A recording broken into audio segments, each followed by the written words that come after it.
Ben Saïd Aïtidr est né à Tamansourt, dans la région de Ch'touka Aïtbaha au Maroc, le 1er juillet 1925.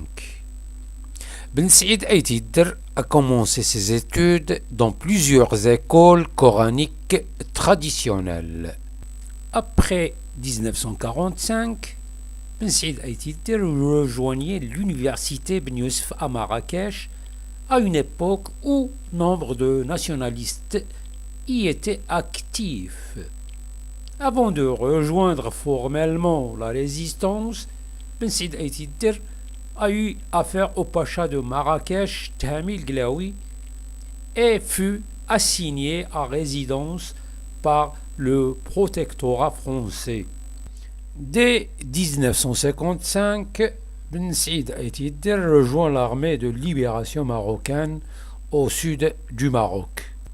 En 1959, alors membre de l'Istiqlal, il participa à la scission en créant l'UNFP, l'Union nationale des forces populaires. En 1963, lors de l'affaire du complot du mois de juillet, il est condamné à mort pour complot contre la monarchie.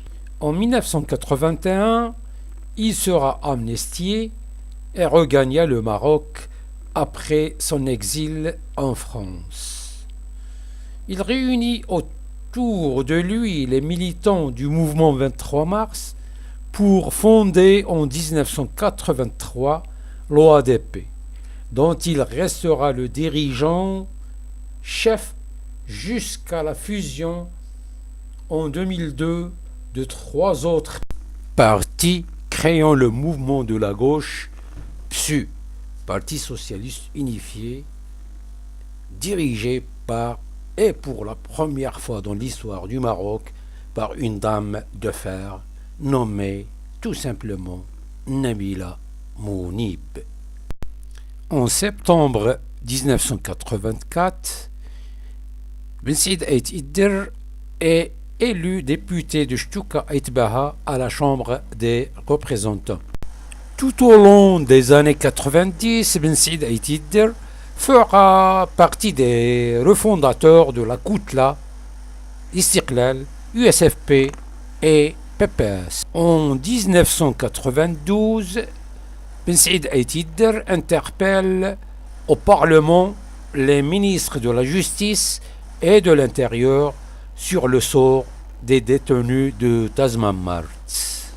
En 1996, quoique l'OADP a refusé de cautionner la Constitution, Ben Saïd Aïtidr se présente quand même aux élections législatives et sera élu pour représenter Ch'touka Aïtbaha dans le Souss.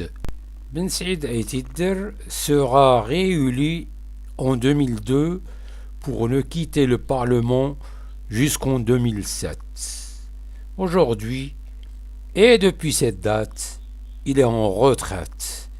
Il vient de délivrer son premier ouvrage sur les années de plomb au Maroc.